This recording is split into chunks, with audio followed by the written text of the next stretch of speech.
Honey, Yes, we are live. we are live. And I don't know about you, but I'm pretty exhausted. I'm exhausted.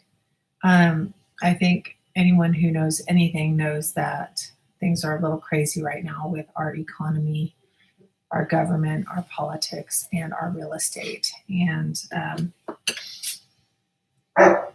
we are real estate agents, and so we know firsthand that things are a little crazy right now. And so if you don't mind our exhausted looks, I told my husband to just get casual. And we wanted to say, sometimes we all get a little crazy. And this topic is inspired by the fact that I have buyers that are acting a little crazy, and I have sellers that are acting a little crazy, and I have real estate agents that are acting a little crazy. And it's like, everybody just calm down. Yeah, they need to take a step back and, just, This is the general speaking right now. if you want to put the house on the market to be sold, or if you want, if you want to buy a house, I mean, just take a step back, because again, it's almost like we told a good friend of ours, it is an emotional process. And as much as you want to be cool, it can get pretty stressful, and your emotions can start. Yeah, so before you react, just take a step back and take a breather, and then see what's the best way to move forward. Because like from our case, we always want to do what is best for our client no matter what. And oftentimes we really don't care about sometimes even making a that's our dog, Rocky. That's okay. If you see us on Facebook, you can see Rocky. He's beautiful. Or LinkedIn. Yeah. So sometimes, we just want to do what is right, and we really don't care about even getting compensated, because it's about serving people. We believe, like, once you serve people, the Lord takes care of you. So, and we tell that to people from day one. So if they just trust us during the process, we make everything a lot easier. Like, we're working right now with a great couple, some people that you have known for almost 30 years. And they totally just said, yeah, we trust you. We know you guys. It's got us. And sometimes we work with people that don't know us, but just, it puts a lot of pressure on us, especially those of us that are conscientious, to make sure we're not trying to move ahead to make money, but we're trying to move ahead or do things to ensure that our clients are protected. And then in this market in particular, it's so hard sometimes to get an offer even accepted that you really have to make sure you check yourself about, you want to check on him? What your motives are. You're motivated by trying to keep it together because you want to close it and make money, or you're trying to keep it together to close it for the best interest of the client. And we just escrowed a deal, and the sellers were very difficult to negotiate with, but if they're going to negotiate like that and act like their home is that good, well, guess what? When the inspections come, we're talking, because you want to act like you're all that. Well, you better be all that. And when the inspections come back less than that, then we're going to ask for some stuff. Now, if you were reasonable and we negotiated fairly, then maybe we wouldn't ask you for more, after our inspections. But for example, we have this property, right? And they were negotiating a price of basically a newer home and with all these upgrades, and it's a nice home, don't get me wrong, but there's a window, a glass panel that's failing, which means it gets foggy. The seal has broken, so the hot air and the cold air interact, and then it becomes foggy on the inside. There's damaged flooring. There's all sorts of stuff. But, okay, well, he's going to take care of our dog. So, our approach is, you know what, we're willing to pay top dollar if your house is worth top dollar. But if you're not top dollar, then we're not going to pay top dollar, right? So I find it exhausting and challenging in this market where we have so many people and so many transactions going on. I had a title company lady tell me where she cries every day because she's so stressed. There's so much going on. And I thank God I'm not crying every day. But there's a lot more to buying and selling real estate than just looking at homes or putting your home on the market. There's moving parts. There's negotiations. If you're selling your home and you haven't inspected it and you're not aware of the the areas that need to be improved on, right? Then don't be mad if somebody finds out that your home needs some roof shingles or needs a new HVAC air conditioning unit or whatever. It's nobody's fault. Just calm down and stop accusing each other. So the goal is to be working together as reasonably and fairly as possible.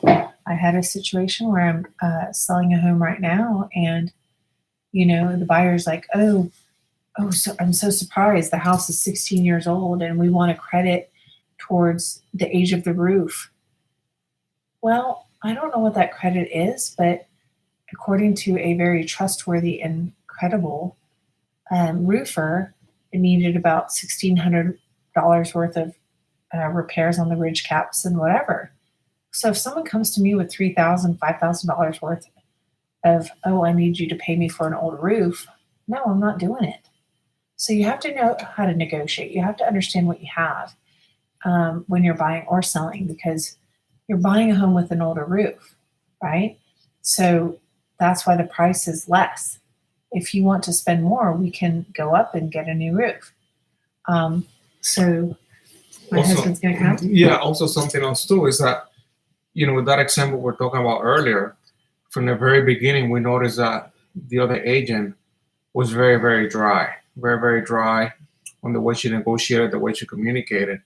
And we know that oftentimes, when we're in this dance, as my wife likes to call it dance, it's not only a dance between the seller and the buyer, it's also a dance between the selling agent and the buying agent. And it makes everything so much easier if we tend to communicate and be amicable between one another. When you can have a dry personality, but at the end of the day, you better learn to have a good one. Right. You better. Just kidding. You better get ready. Well, you don't have to, but it's better. But my point, it makes everything a lot easier. Not only doing that transaction, but also like my wife, oftentimes her offers get accepted because the selling agent, the buying agent that you're working with, they know me. They know you. They know how you conduct your paperwork. They know that we keep everything up front. They know that I don't play games. We do everything up front. So from that point of view, if you're a buyer or selling agent, it's best for you to do things right and to be amicable with the other party's agent, because it's going to pay off in the future. We know that that happens quite a bit in Houston too. Like, you have them saving your phone number. Hey, how are you? It's so-and-so. Remember we did that deal? Oh yeah, how are you? So guess what? I'm going to put an offer for one of my clients here. And they tend to consider you when you take the time to get to know you and talk to them. And it's not a matter of being best friends, but if they know how you conduct yourself, how you keep everything by the letter of the book. At the same token, you're prepared and you do a good job. Yeah, and they know that you have the best interest of your client, but also it is a win-win situation at the end of the day. So you have mutual respect, but you also keep that good working relationship with the other party's agent. So in this case, like we talked about, the other party's agent is very, very dry. It's always like, we'll see. So now it's our turn to we'll see. Yeah. And the title is Everybody's a Little Crazy. And like I said, we are so tired. And be patient with your title and escrow officer. Be patient with your lender. Be patient with your real estate agent. But sometimes these lenders, I just went through one that was just a joke. And, you don't know when they keep postponing. It's kind of like, well, do I cancel or just go? Because if I cancel, then I think I might have, it will take longer to close again. But then in this case, they got denied their loan because they put cash in their account that they couldn't verify. And it's like 2 days before closing. The lender needs to make sure they do that. And so when your real estate agent says I have a lender that's trustworthy, that knows what they're doing, they close on time, work with them. These other lenders that are in-house, whatever, just, an experienced agent knows the good lenders. We can't steer you, but we can recommend to you people, not because we're getting a kickback, but we recommend them to you because we want to minimize your stress. So, And we don't get a kickback at all. No. It's absolutely illegal. You know. And if you're an agent getting kickbacks, be ready. Well, you don't get kickbacks, but some agents, like, you know, there's people that hang out with real estate agents, that hang out with lenders, that hang out with home warranty people, and they go drinking together. And it's like, you know, I don't care if you buy me lunch or take me to coffee or take me to dinner. If you can't take care of my client, I don't want to work with you. But anyway, we're just talking about people getting crazy right now. The market's hot. If you're a seller, don't be stupid. If you're a buyer, don't be stupid. You know, like, what should I offer? And a lot of these places, I don't know what you should offer. Offer what you feel comfortable with. If you're a seller, here, I'm going to show you what's for sale, what's sold, and, you know, let me know what you think.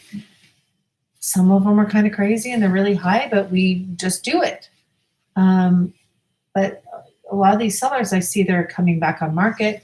I see that they're not getting offers right away. They're lowering their price. They're back on market. They get snatched up and then they get back on market. So you're better off just listing at the right price and just selling.